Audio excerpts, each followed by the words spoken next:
Halo, Assalamualaikum warahmatullahi wabarakatuh. Perkenalkan, nama saya Hasna Wulidanisa dengan NIM 240401020046 akan mempresentasikan terkait dengan hasil jawaban saya untuk UTS di programan visual.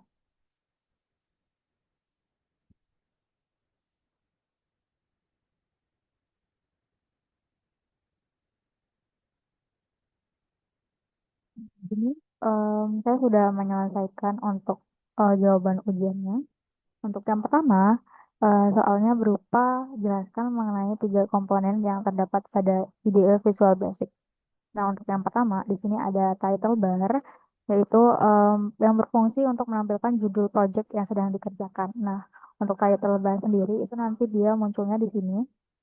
Jadi judul dari project kita di sini yaitu perhitungan gaji karyawan. Lalu ada menu bar. Di sini menu bar itu menampilkan daftar menu yang ada pada IDE Visual Basic seperti file, edit, view project, dan lain-lain. Nah, untuk posisinya itu nanti masuk di bagian sini. Di sini ada file, ada edit, dan yang lainnya. Nah, untuk ketiga di sini ada toolbar. Nah, toolbar ini sendiri dia berada di bawah menu bar ini dengan menampilkan perintah yang sering kita gunakan. Dan ini dapat diakses dengan cepat. Nah, jadi kalau untuk toolbar sendiri berada di sini, jadi hal-hal yang memang sering kita gunakan akan muncul di sini dan ada beberapa icon juga yang melambangkan fungsi dari em, menunya. Nah, lalu kita masuk ke toolbox. Nah, kalau toolbox itu dia berada di ciri project atau form window dan ini menampilkan em, komponen yang dapat digunakan ketika nantinya kita melakukan desain tampilan aplikasi yang sedang kita buat. Nah, dia kalau di sini itu dia masuk di sini ada toolbox, ada tulisan toolbox. Nah, ketika nantinya kita mau menampilkan teks dan juga yang lainnya, kita dapat klik di sini dan juga em, tinggal dipilih kita mau menambahkan apa. Kalau mau menambahkan bahasa nanti tinggal diklik aja.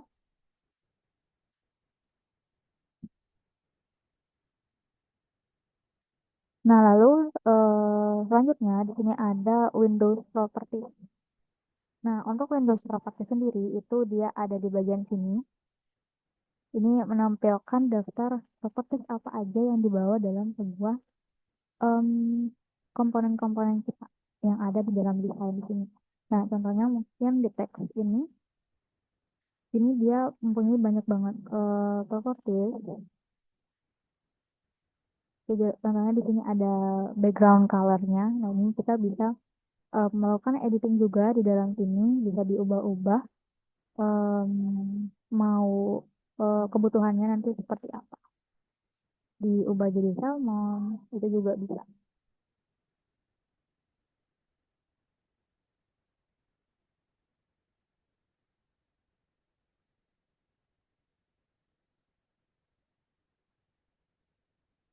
Nah, untuk soal pertama itu di sini ada minimalnya ada tiga, tapi saya menampilkan sampai lima komponen yang ada pada IDE Visual Basic. Terus untuk soal yang kedua yaitu tipe data pada Visual Basic, ini saya menyantumkan dari materi tipe data di pemrograman visual. Yang pertama ada tipe data numerik, ada tipe data yang dapat dijumlahkan, kali, dan juga bagi. Dan untuk default nilai defaultnya sendiri itu di 0. Nah, untuk di Visual Basic sendiri, untuk tipe data numerik itu em, menggunakannya integer. Nah, lalu tipe data yang kedua yaitu string. Nah, untuk tipe data string ini sendiri itu menampung eh, value karakter berupa karakter yang ini panjang maksimalnya itu bisa sampai 65.000 lebih karakter. Nah, untuk pemanggilannya itu nanti menggunakannya string juga. Nah, lalu ketika untuk deklarasi value, kita harus menggunakan tanda petik untuk mengawali dan juga mengakhiri value-nya. Yang ketiga itu ada tipe data logic atau mungkin boolean yang menampung tipe data true atau false. Jadi hanya dua hal itu yang dapat ditampung oleh tipe data logic atau mungkin boolean. Nah, untuk true sendiri itu dia dapat menggambarkan berupa 0 dan false itu adalah satu. Nah, untuk value tipe boolean sendiri itu disarankan didapatkannya dari value sebuah logical sendiri. Nah, jadi ketika sudah ada logical, baru ada di sini kita masukkan sebenarnya di sini true. Dan untuk defaultnya sendiri itu dia berupa false. Nah, lalu di sini ada tipe data konstanta. Jadi konstanta sendiri itu tipe data yang tidak dapat berubah. Dan ini sebenarnya konstanta itu sendiri mirip dengan variabel. Tapi diberikan nama. Jadi mirip variabel karena konstanta akan diberikan nama dan juga aturannya itu sama dengan variabel. Nah, di sini contohnya adalah konstanta itu adalah const, namanya kita kasih A, dan di sini value-nya ada 7.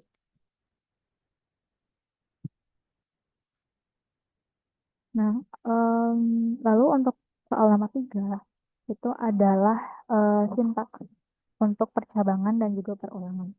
Nah, untuk percabangan sendiri, di sini saya menggunakan eh, contoh untuk select, select keys ya.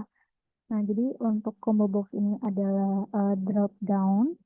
Nah, lalu ketika nantinya keysnya itu melakukan klik pada boneka panda, maka labelnya itu akan muncul seperti ini. Tapi ketika keysnya itu melakukan klik pada boneka singa, nanti akan muncul seperti ini. Jadi di sini hanya ada dua klik. Lalu selanjutnya ada struktur perulangan. Di sini saya menggunakan for next. Nah, untuk for next sendiri di sini em, untuk menampilkan outputnya adalah 1, 2, sampai 5. Jadi di sini setiap setiap indeks yang tipe datanya itu adalah integer dengan value 1 sampai 5 itu akan dimunculkan indeks to string. Jadi indeks ini akan dimunculkan satu per satu, akan diulang dengan next, dan ada spasi juga gitu. Jadi setelah itu akan di next, akan diulang terus sampai hasilnya itu adalah 5.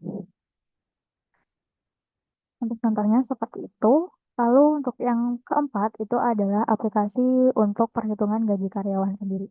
Nah, untuk di awalnya, em, pertama kali aplikasi dibuka itu ada pop-up biodata saya.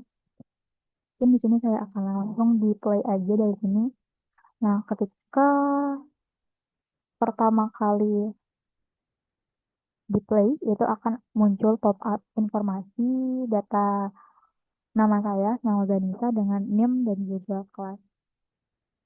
Nah, ketika kita klik oke, akan muncul form gajinya sendiri di sini. Kita coba memasukkan Hasna, lalu gaji pokoknya 2 juta, jumlah anaknya karena di sini ada maksimal 3, kita coba 4. Kalau kita klik hitung. Nah, di sini akan muncul pop-up jumlah anak yang diberi tunjangan hanya sampai 3. Jadi akan memberikan informasi bahwa eh, tidak boleh lebih dari 3 seperti itu. Dan ketika klik OK, gaji totalnya tidak akan em, ditampilkan juga. Dan kita ganti jumlah anaknya 2, kita hitung akan muncul sekitar 2 juta 100.